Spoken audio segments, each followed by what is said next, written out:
100 relaxing facts about ancient Rome to fall asleep. 2. Today, we're going to drift back through time together to a city that ruled the world for over 1,000 years, a place where marble temples touched the sky and the roar of crowds filled massive arenas, where emperors lived in palaces of unimaginable wealth and ordinary people gathered at public baths to relax after a long day's work. Close your eyes and let yourself sink into the pillow, because we're about to explore 100 quiet facts about ancient Rome. Facts that will carry you gently into sleep as we wander through forums and aqueducts, through the daily lives of Romans who lived 2,000 years ago. If you find these calm explorations help you rest, consider liking and subscribing. It helps others discover these peaceful journeys too. Now let's begin our walk through the Eternal City. Rome wasn't built in a day, and legend says it wasn't built by just anyone either. According to ancient stories, twin brothers named Romulus and Remus founded the city in 753 BC. The brothers had been abandoned as babies and raised by a she-wolf who found them by the Tiber River. When they grew up, they decided to build a city, but they argued about where to place it. The argument turned violent, and Romulus killed his brother, then named the city after himself. Whether this story is true or not doesn't really matter. What matters is that Romans believed it, and they celebrated their wolf mother as a sacred symbol of their beginning. The city of Rome was built on 7 hills. Romans called them the Palatine, Aventine, Capitoline, Quirinal, Viminal, Esquiline, and Caelian hills. These hills weren't mountains, just gentle rises in the landscape along the Tiber River, but they gave Rome natural defenses and excellent views of the surrounding countryside. The Palatine Hill became home to the richest Romans and eventually to the emperors themselves. Walking up these hills meant climbing winding streets lined with apartment buildings, shops, and temples, all packed tightly together as the city grew from a small settlement into a sprawling metropolis. Romans loved their public baths, and visiting the baths was part of daily life for almost everyone. These weren't just places to get clean. They were social centers where people met friends, conducted business, exercised, and relaxed. A typical Roman bath complex included hot rooms, warm rooms, and cold rooms, along with exercise yards, libraries, and gardens. Some baths were enormous. The baths of Caracalla could hold 1,600 bathers at once and covered over 30 acres. The Romans heated their bath water using an ingenious system called a hypocaust, where hot air from furnaces flowed through spaces under the floors and inside the walls. Rich and poor alike enjoyed the baths, though the wealthy visited during quieter hours and might have private bathing areas. Most Romans didn't live in fancy houses. They lived in apartment buildings called insulae that could rise 4 or 5 stories high. These buildings were often poorly constructed, cramped, and dangerous.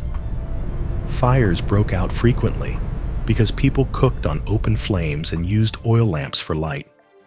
The ground floors usually housed shops that opened directly onto the street, while families lived in the floors above. Wealthier Romans lived in private houses called domus that wrapped around a central courtyard with a pool to collect rainwater. These homes had multiple rooms, decorated with colorful frescoes and mosaic floors. The contrast between rich and poor was visible in every neighborhood. Romans ate differently than we do today, and their main meal of the day was dinner eaten in the late afternoon or evening. Breakfast might be just bread, dipped in wine, or eaten with cheese and honey. Lunch was light too, maybe some cold meat, bread, and fruit. But dinner was when Romans really sat down to eat. A typical dinner for a wealthy family might include several courses with dishes like roasted meat, fish, vegetables, bread, and fruit, all flavored with olive oil, wine, and the ever-present fish sauce called garum. Romans loved garum and put it on almost everything, even though it was made from fermented fish guts and smelled terrible while it was being made.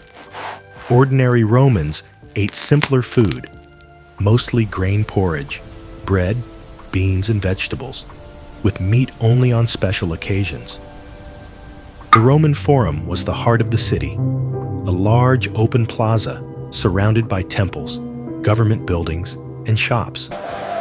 This was where Romans gathered to hear speeches, attend trials, watch processions, and discuss the news of the day. The Forum was always busy with people coming and going, with merchants selling their goods, with politicians trying to win support, with priests performing ceremonies.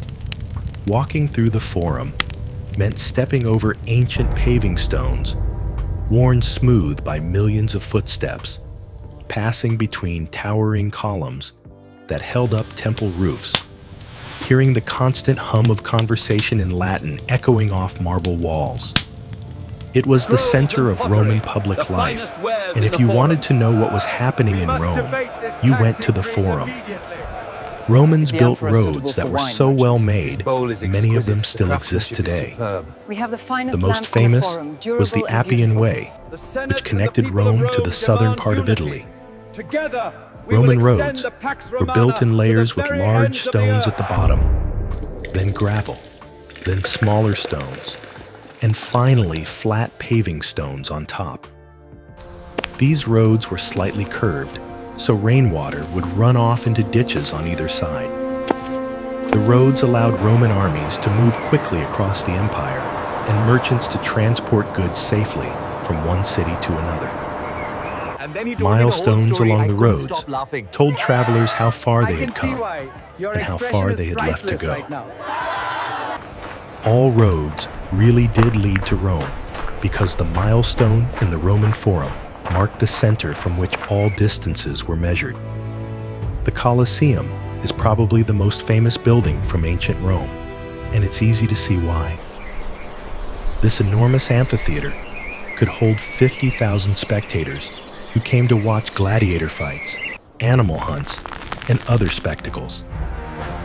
The Colosseum had 4 levels with different seating areas for different classes of people.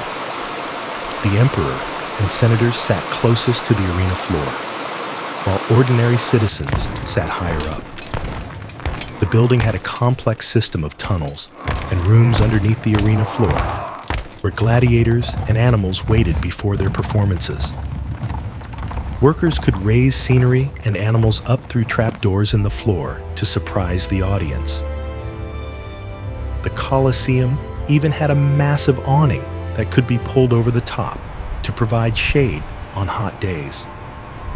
It was a marvel of Roman engineering and entertainment. Gladiators weren't always slaves forced to fight. Some were volunteers who signed contracts to become gladiators because it offered a chance for fame and money. Successful gladiators became celebrities with fan clubs and admirers. They trained in special schools where they learned different fighting styles and used different types of weapons and armor. Some gladiators fought with swords and shields, while others used nets and tridents or fought from chariots. Not every gladiatorial match ended in death. Sometimes the crowd or the emperor would spare a defeated gladiator who had fought bravely. Gladiators who won their freedom after years of fighting were given a wooden sword as a symbol of their retirement. Romans loved chariot racing even more than gladiator fights.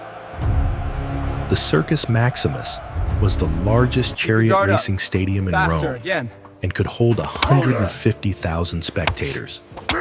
The races were dangerous and exciting. Teams of horses pulled lightweight chariots around an oval track at top speed, while drivers tried to bump their opponents into the walls or force them to crash. Fans supported different racing teams identified by colors like red, white, blue, and green. These teams had passionate followers who sometimes rioted when their team lost. Successful chariot drivers could become incredibly wealthy and famous, more famous than most gladiators.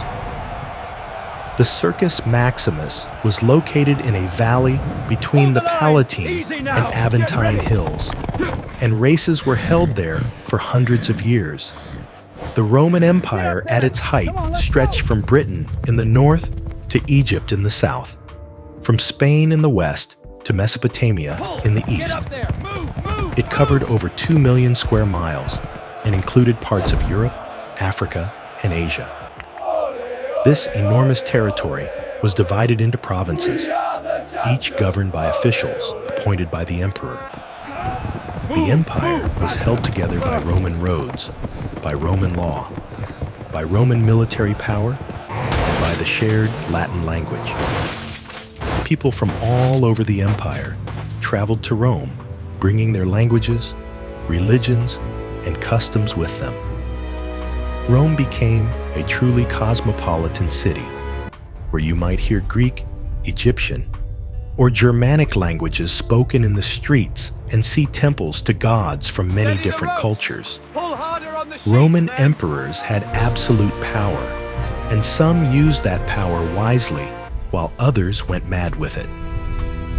Augustus, the first emperor, brought peace and prosperity to Rome after years of civil war.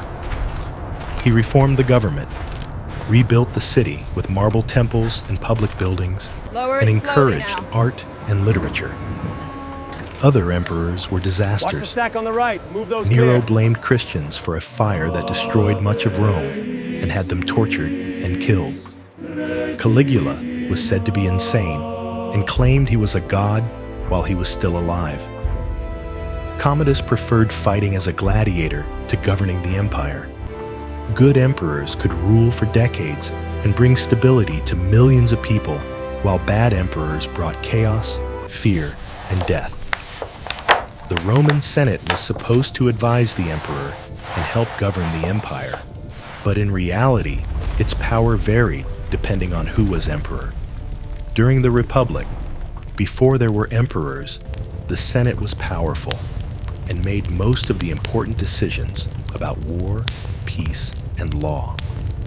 Senators were wealthy men who had held other government positions, and they wore special togas with purple stripes to show their rank. Under the emperors, the Senate became less powerful, but it still existed, and senators still met to debate and vote on laws. Being a senator brought great prestige, and senators were among the richest and most influential people in Rome. Romans were brilliant engineers who built structures that amazed ancient people and still impress us today. They invented concrete, which allowed them to build bigger and stronger than anyone before them. Roman concrete was made from volcanic ash, lime, and small rocks mixed with water. Once it hardened, it became incredibly strong and could even set underwater. This let Romans build huge domes, long aqueducts, massive bridges, and harbors. The Pantheon in Rome has a concrete dome that's still the largest unreinforced concrete dome in the world, nearly 2,000 years after it was built. The dome has an opening at the top that lets in light and rain, and the floor has drains to carry the water away. Aqueducts brought fresh water to Rome from springs and rivers miles away. The water flowed downhill through channels made of stone and concrete, sometimes carried across valleys on tall, arched bridges. At its peak, Rome had 11 aqueducts, bringing about 300 gallons of water per person per day into the city. This water filled public fountains, baths, and even some private homes. Romans didn't understand germs, but they knew that fresh running water was healthier than stagnant water. The aqueducts were maintained by special work crews who walked the entire length checking for leaks, clearing debris, and making repairs. Some of these ancient aqueducts still stand today, and a few still carry water. Romans worshipped many gods and goddesses. Jupiter was king of the gods and god of the sky and thunder. Juno was his wife and queen of the gods. Mars was the god of war, and especially important to Romans, who saw themselves as a warrior people.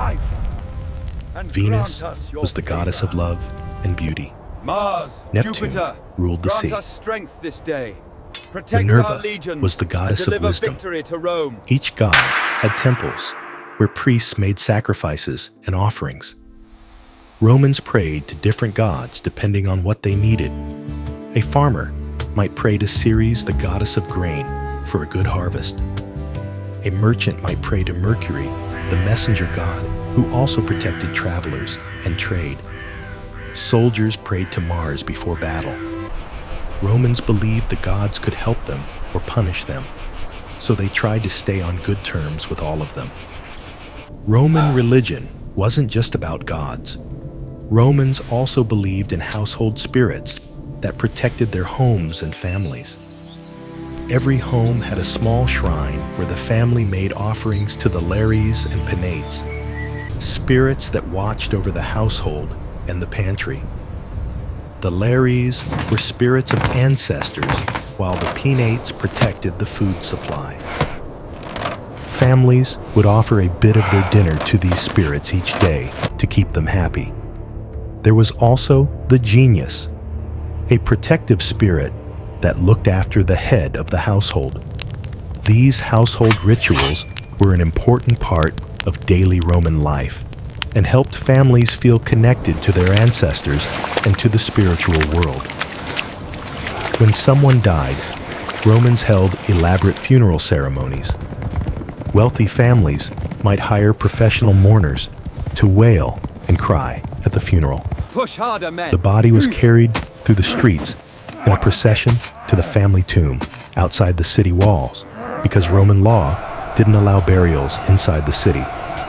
Some Romans were cremated and their ashes placed in urns.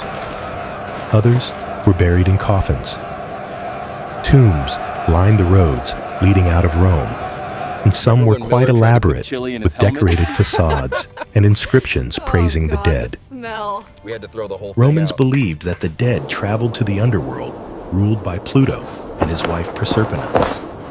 They sometimes left coins with the body to pay Charon the ferryman who carried souls across the river Styx. Food and drink were also left at tombs for the dead to enjoy. The Roman army was one of the most effective fighting forces in history.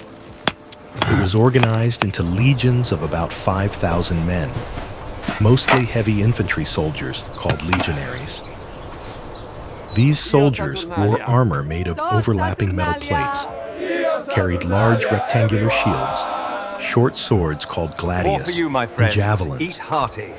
They trained you, Master. constantly This is and could delicious. march 20 miles a day carrying To all their Saturnalia. equipment. The army also included cavalry, archers, and engineers.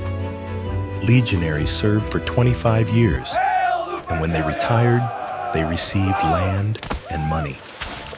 The army built roads, bridges, and forts wherever it went. Roman military camps were laid out in the same way everywhere, so soldiers always knew where everything was, no matter where they served. The discipline and organization of the Roman army allowed Rome to conquer and hold its vast empire. Roman soldiers built camps the same way every time. The camp was always rectangular, with rounded corners, and surrounded by a ditch, and a wall made from the dirt dug out of the ditch. Inside, the camp streets ran in a grid pattern. The commander's tent was at the center. Gently slide Officers' the shuttle tents through were the nearby. opening, that's right. I did it, Regular Mommy. soldiers' Yes, you tents did. were Now arranged push in the neat bar rows. forward. There was space for These horses, keys secure the for pantry. storing I equipment, want an for inventory of cooking. the olive oil before noon. When an Do not army disappoint stopped me. for the night, They built a complete fortified The Q3 camp, projections are strong, even if they were but we only need to staying divest one from night. the Dubai sector now to secure This the took a few Jakarta hours, expansion. but it protected the army from surprise attacks. Some temporary camps became permanent forts as Rome expanded, and eventually, some of these forts grew into cities. Roman soldiers weren't just fighters, they were also builders. They constructed roads, bridges, and aqueducts across the empire. They dug harbors and built lighthouses. They erected walls and watchtowers along the frontiers. Building projects kept soldiers busy during peacetime and improved infrastructure throughout the empire. Soldiers also brought Roman culture and the Latin language to the provinces where they served. When soldiers retired, they often settled near their last posting, founding new communities and spreading Roman ways of life. Romans celebrated many festivals throughout the year. Saturnalia in December was one of the most popular. During this week-long festival, normal social order was turned upside down. Slaves were treated as equals and might even be served by their masters. People gave gifts, decorated their homes with greenery, and feasted. Move faster, you dogs! Schools Put your and backs courts into it or closed. taste the whip. Everyone wore casual clothes instead of togas. There was gambling, drinking, and general revelry. Another important festival was Lupercalia in February, What which letter is celebrated this? fertility An alpha, and the coming of master. spring. Very good. Young men Now we ran through the understand the streets, form. half-naked, striking people I with leather affirm that this straps man made is from free goat from hide, bondage. which was He supposed is to bring hereby good a luck and Roman fertility. citizen. Each month had multiple This section festivals clarifies honoring the right of different appeal. gods The and assembly must celebrating approve any sentence agricultural upon a citizen. cycles, I see. military That protects us from victories, the magistrates. or historical events. Roman children played with toys that wouldn't seem too different from toys today.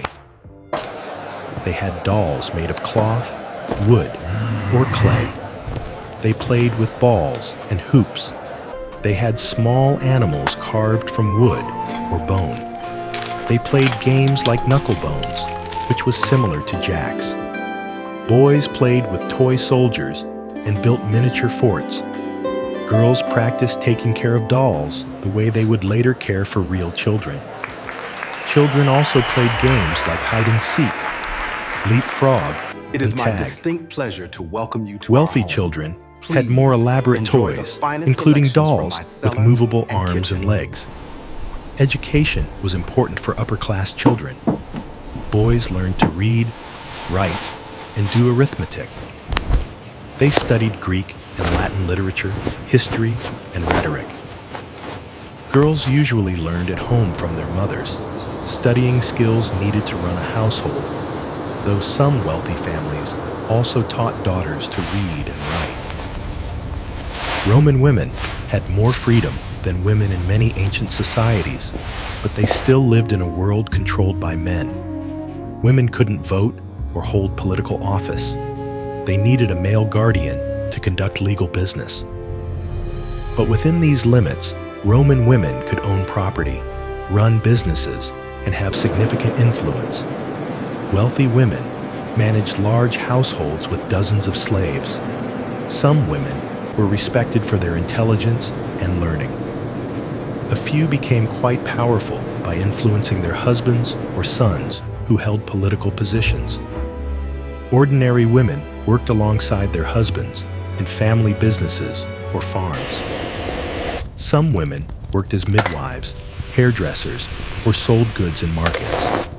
Spinning wool and weaving cloth were considered appropriate activities for all women, regardless of class, and many women spent hours each day working with textiles. Romans loved wine and drank it with almost every meal. Wine was safer to drink than water from many sources because the alcohol killed some bacteria. Most Romans diluted their wine with water We stand here and sometimes today added spices at the heart or of the honey. world, protected Drinking by the undiluted gods wine and our legions. was considered barbaric and a sign of poor character. Wine came in many varieties, from cheap, rough wine drunk by common people to expensive aged wines enjoyed by the wealthy. Wine was stored in large clay jars called amphorae and shipped all over the empire. Some regions became famous for their wine.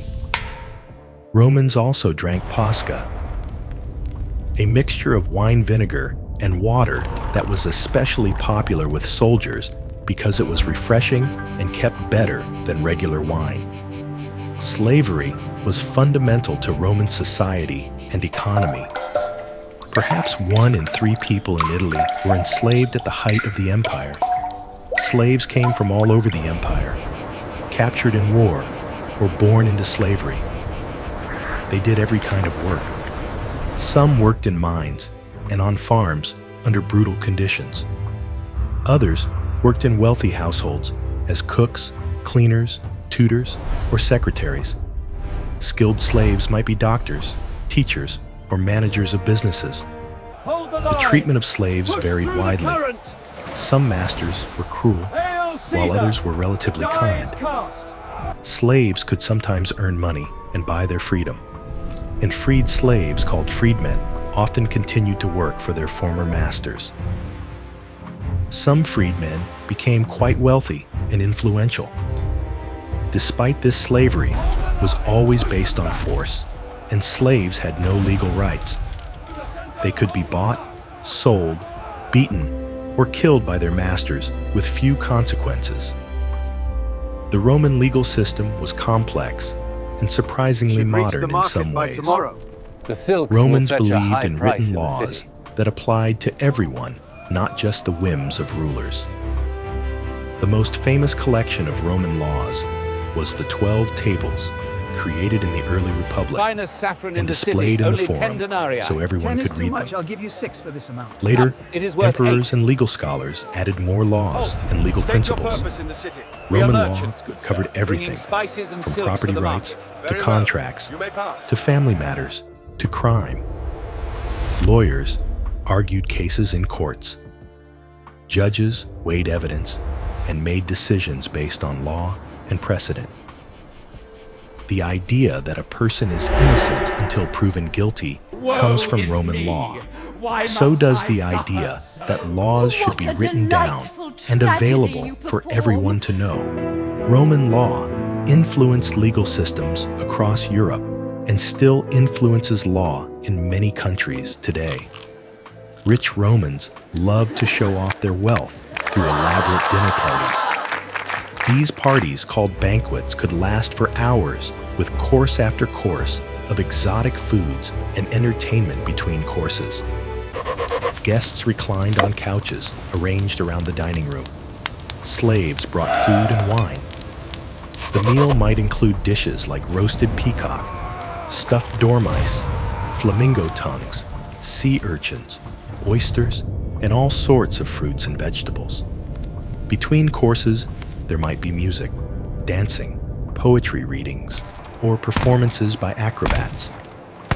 The host who could provide the most unusual foods and the best entertainment earned respect and influence. Sometimes the food served at these banquets was more about showing off than about taste. The goal was to impress guests with the host's wealth and sophistication. Roman clothing was fairly simple. Men and women both wore tunics, basically loose-fitting T-shaped garments made of wool or linen. Men's tunics reached to about the knee, while women's tunics were longer, reaching to the ankles. Over their tunics, male citizens wore togas, large semicircular pieces of cloth draped around the body in complicated ways. Togas were made of wool and could be very heavy and hot. They were also expensive to make and difficult to put on correctly, so they showed that the wearer was a citizen with enough wealth to own a toga and enough leisure time to fuss with wearing it properly. Yes, Women wore a long dress called a stola over their tunics and might drape a shawl called a palla over their shoulders. Colors and decorations showed rank and status. Purple was especially expensive and reserved for the emperor and highest officials. Most ordinary people wore undyed wool in its natural cream or brown color. Romans loved their hairstyles, and both men and women spent time arranging their hair. Men's hairstyles changed with fashion. In early Rome, men wore beards, but later it became fashionable to be clean-shaven. Emperors often set trends, and their portraits show changing styles through the centuries. Women's hairstyles were often elaborate. Wealthy women had slaves who specialized in hairdressing and spent hours creating complicated arrangements with curls, braids, and waves. They used heated irons to curl hair and sometimes added hairpieces or wigs to make their hair fuller. Both men and women used oils and perfumes. Going bald was seen as unfortunate, and there were various attempted remedies, including rubbing bear grease or mouse droppings on the head, though none of them actually worked. The Roman Forum was surrounded by many important buildings. The Temple of Saturn was one of the oldest temples in Rome and housed the state treasury. The Temple of Vesta was home to the Vestal Virgins, priestesses who tended the sacred fire that was supposed to protect Rome. The Curia was where the Senate met. The Rostra was a raised platform where politicians gave speeches to crowds gathered in the Forum. Over time, emperors added more buildings, including temples dedicated to deified emperors, basilicas where courts met and business was conducted, and triumphal arches celebrating military victories. The Forum evolved over centuries, and by the imperial period, it was crowded with buildings and monuments representing 1,000 years of Roman history. Vestal virgins were priestesses of Vesta goddess, the hearth. There were 6 Vestal virgins at any time, and they served for 30 years. They were chosen as young girls from aristocratic families and had to remain virgins for their entire time of service. Their main duty was keeping the sacred fire of Vesta burning in her temple in the Forum. If the fire went out, it was seen as a terrible omen for Rome. Vestal virgins had some unusual privileges for women. They could own property, make wills, and sit in reserved seats at public events. People respected and honored them. But if a Vestal virgin broke her vow of chastity, the punishment was horrible. She would be buried alive in an underground chamber with a little food and water and left to die. This almost never happened, but the threat hung over the Vestal virgins throughout their service. Romans measured time differently than we do. They divided daylight into 12 hours and night into 12 hours. This meant that hours were longer in summer, when days were long, and shorter in winter, when days were short. Each hour varied in length, depending on the time of year. Romans told time using sundials during the day and water clocks at night. Water clocks measured time by the steady drip of water from one container to another. Romans also divided their calendar into months, though their calendar didn't quite match the solar year and got out of sync until Julius Caesar reformed it. The Roman day started at midnight like ours, but Romans didn't have clocks that could show minutes and seconds. They thought about time in more general terms, dividing the day into morning, noon, and afternoon, rather than precise hours and minutes. Julius Caesar was one of the most famous Romans who ever lived. He was a general who conquered Gaul, modern France, and added it to the Roman Empire. He wrote vivid accounts of his military campaigns that are still read today. He became so powerful that the Senate feared he would make himself king. When they ordered him to disband his army, he instead marched on Rome, starting a civil war. Caesar won the war and became dictator, ruling Rome with absolute power. He made important reforms, including fixing the calendar. The month of July is named after him, but his power threatened the traditional system. And on March 15th, 44 BC, a group of senators led by Brutus stabbed Caesar to death in the Senate. His death plunged Rome into another round of civil wars. After Caesar's death, his adopted son Octavian fought for control of Rome against Mark Antony, who had allied with Cleopatra, Queen of Egypt. Octavian won, and in 27 BC, the Senate gave him the title Augustus, meaning revered one. Augustus became the first Roman emperor, though he was careful to pretend he was just a citizen who happened to have all the power. He ruled for 40 years, bringing peace, prosperity, and stability to Rome after decades of civil war. He reformed the army, the government, and the tax system. He built new temples and public buildings. He encouraged marriage and having children to increase Rome's population. He established rules for who could succeed him, starting the system of imperial rule that would last for centuries. Augustus was so successful that later emperors used his name, calling themselves Augustus or Caesar to claim connection to him. The Pax Romana, or Roman peace, was a period of about 200 years, starting with Augustus, when the Roman Empire was relatively peaceful and stable. This doesn't mean there were no wars, but large-scale civil wars stopped, and the frontiers were mostly secure. Trade flourished, cities grew, arts and literature thrived, people could travel safely across the empire. This was the high point of Roman power and influence. The empire's population may have reached 70 million people, about a third of the world's population at the time. Life during the Pax Romana wasn't perfect. There were still slaves, inequality, disease, and periodic persecution of Christians. But compared to the chaos of the late Republic or the disasters of the later empire, this was Rome's golden age. Romans built cities wherever they went, and many modern European cities started as Roman settlements. Roman city planning was practical and organized. Cities were laid out in a grid with two main streets crossing in the center. The Forum was at this intersection. There would be a temple, a basilica for courts and business, public baths, a theater or amphitheater, and an aqueduct to supply water. Cities had walls for defense.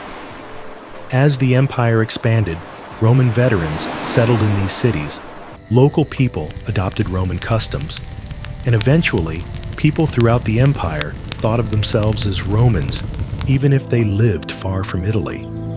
This process of spreading Roman culture is called Romanization, and it's one reason why so much of Europe still shows Roman influence today. Latin, the language of Rome, became the common language across much of the empire. Latin wasn't the only language people spoke. Greek remained important in the Eastern Empire, and many educated Romans spoke both Latin and Greek. Local languages continued in provinces too, but Latin was the language of law, government, and the military. Over time, Latin evolved into different regional forms and eventually became the Romance languages: French, Spanish, Italian, Portuguese, and Romanian. Even English, which isn't a Romance language, has thousands of words borrowed from Latin. Scientific names for plants and animals use Latin. Legal and medical terms use Latin. Many common English words, like exit, senator, animal, and video, come from Latin. The Roman language shaped how much of the world speaks today. Romans loved the theater, and theatrical performances were a popular form of entertainment. Roman theaters were semicircular buildings open to the sky with rising tiers of stone seats. The stage was at the flat edge of the semicircle. Theaters could hold thousands of spectators. Romans watched comedies that made fun of everyday life, tragedies based on Greek myths, and pantomimes where actors used gestures and dancing to tell stories without words. Actors wore masks that showed what kind of character they were playing. The masks also had built-in megaphones to project the actors' voices to the back rows. All actors were men even for female roles. Acting wasn't considered a respectable profession, and many actors were slaves or freedmen. But successful actors could become famous and wealthy. Emperors sometimes performed in theaters, though this shocked traditionalists who thought it was beneath an emperor's dignity. Marcus Aurelius was a philosopher emperor who ruled from 161 to 180 AD. He was the last of the so-called 5 good emperors who ruled during the Pax Romana. Marcus Aurelius had to deal with wars on the frontiers, a terrible plague that killed millions across the empire, and economic problems. Despite these troubles, he remained devoted to Stoic philosophy, which taught that people should accept what happens calmly and focus on being virtuous. He wrote a book of personal reflections called Meditations, where he reminded himself to stay calm, to do his duty, and to accept death as a natural part of life. Meditations is still read today as a guide to living thoughtfully. Sadly, Marcus Aurelius broke the pattern of good emperors choosing worthy successors. He allowed his son Commodus to become emperor, and Commodus turned out to be one of the worst emperors Rome ever had. The Roman military wasn't just one big army. It was divided into legions stationed in different parts of the empire. Each legion had a number and a name, often commemorating where it had won an important victory.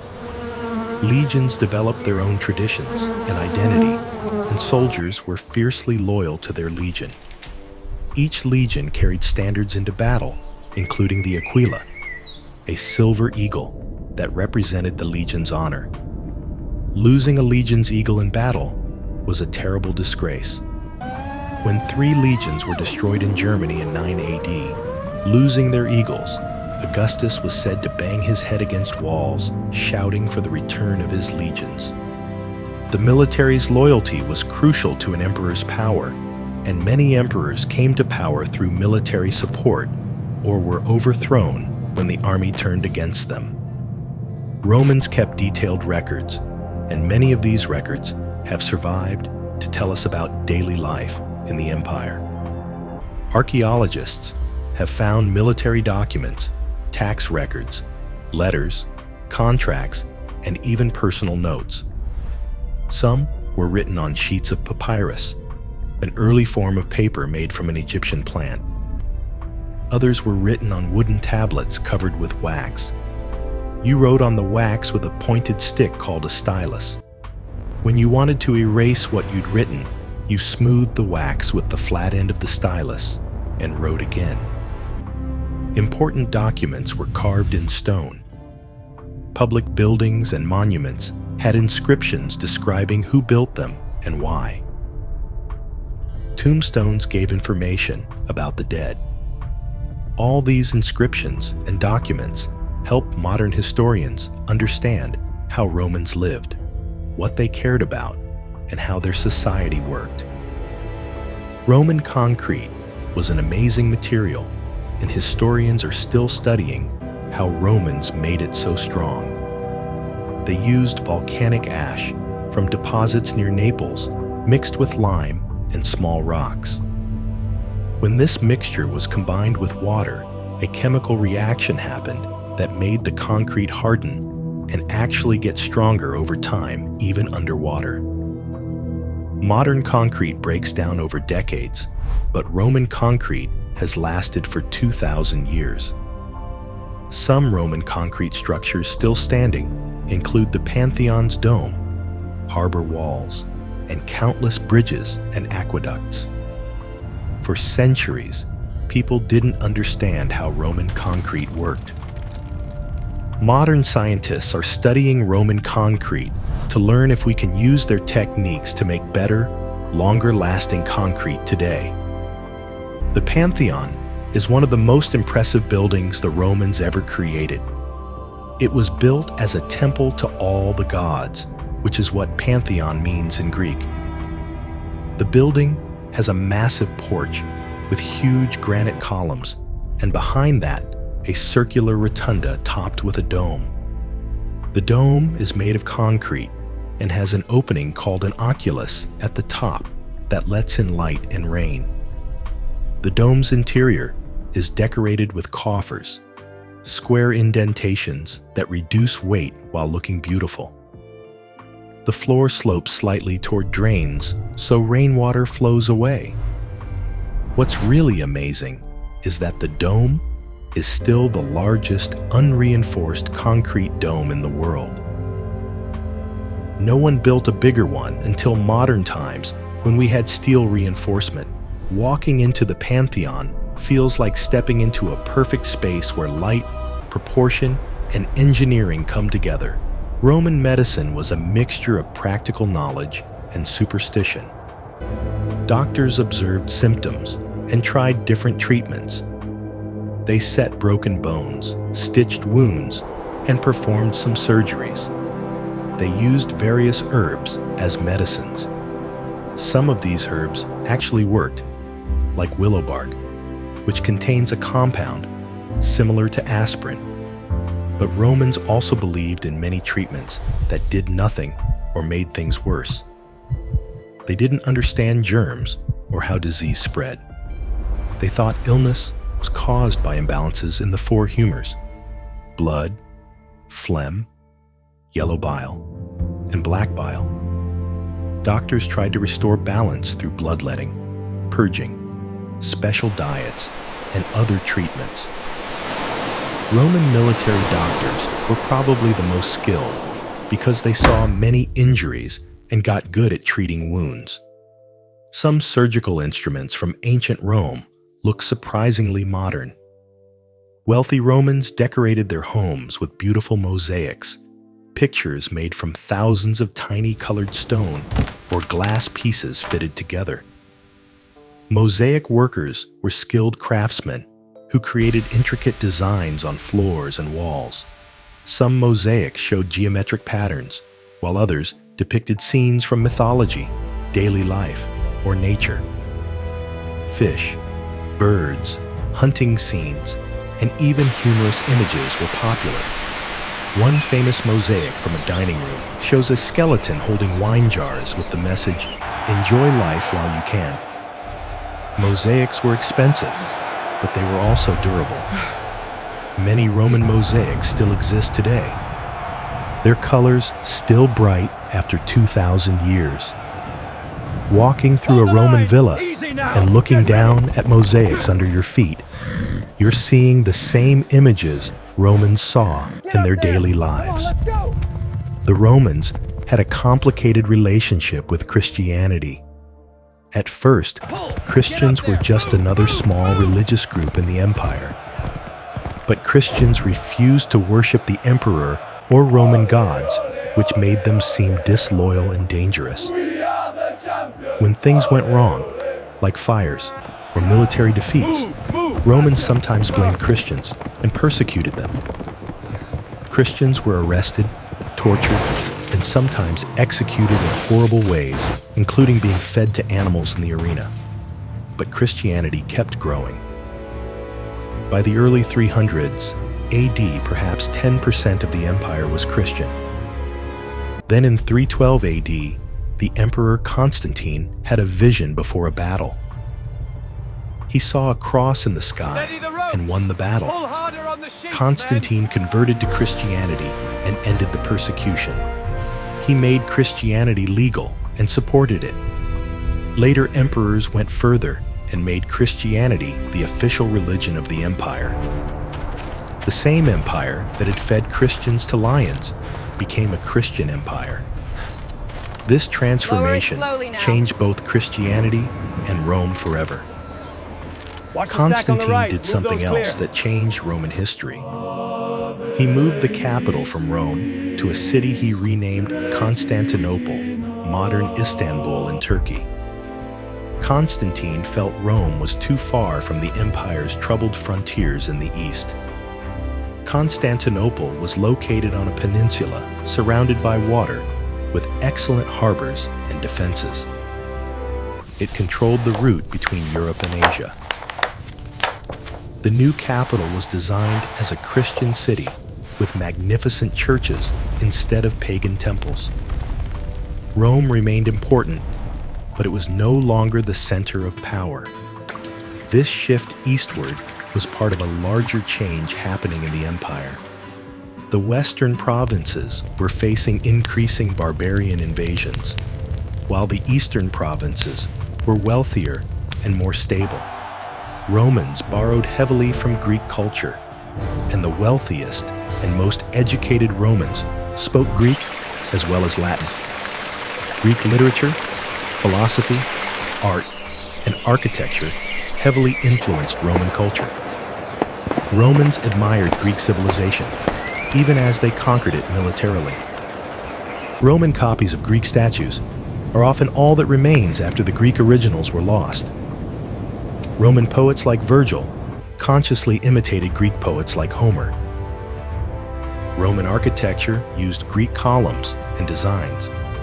The wealthy hired Greek tutors to educate their children.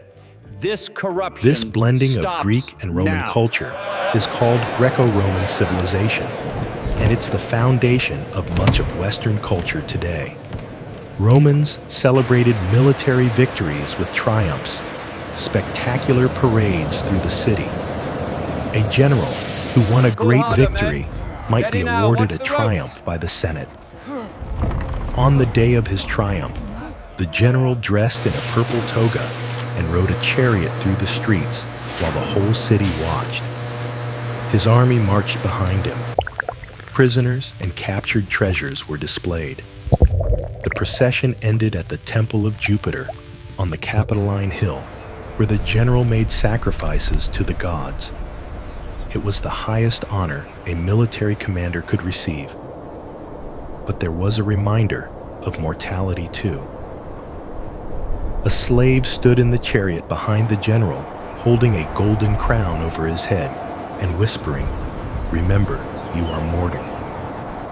Even in his moment of greatest glory, the general was reminded that he was human and that glory fades. The decline and fall of the Roman Empire is one of history's great stories. In fact, it's really two stories, because the empire split into Western and Eastern halves. The Western Roman Empire faced increasing pressure from Germanic tribes crossing its frontiers. These so-called barbarians weren't really barbaric. They were peoples like the Goths, Vandals, and Franks who wanted to settle in Roman territory and enjoy Roman civilization. But their migrations disrupted the empire. The Roman military had trouble defending long frontiers. The economy weakened. Political instability grew as generals and their armies fought over the throne. In 410, AD Visigoths sacked Rome itself, the first time in 800 years that foreign enemies had captured the city. In 476 AD, the last Western Roman emperor was deposed by a Germanic general. This date is often given as the fall of Rome, though really, it was a gradual process of transformation rather than a sudden collapse. The Eastern Roman Empire didn't fall in 476. It continued for another 1,000 years. We call it the Byzantine Empire, though they called themselves Romans. Constantinople remained a wealthy, powerful city. The Byzantine Empire preserved Roman law, Roman government, and Greek culture through the Middle Ages. It finally fell in 1453 when Ottoman Turks conquered Constantinople. So in a sense, the Roman Empire lasted from 753 BC to 1453 AD, over 2,000 years. That's an astonishing span of time. The empire's influence outlasted even that. Roman law shaped European legal systems.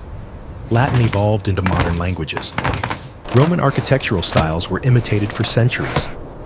The very idea of empire, of a diverse group of peoples united under one government and law, comes from Rome. Walking through the ruins of Rome today, you can still see traces of that ancient civilization. The Colosseum still stands, though damaged by earthquakes and stone robbers over the centuries. You can still walk through the Forum, though you need imagination to picture the buildings that once stood there. Aqueducts march across the countryside. Roman roads still carry traffic.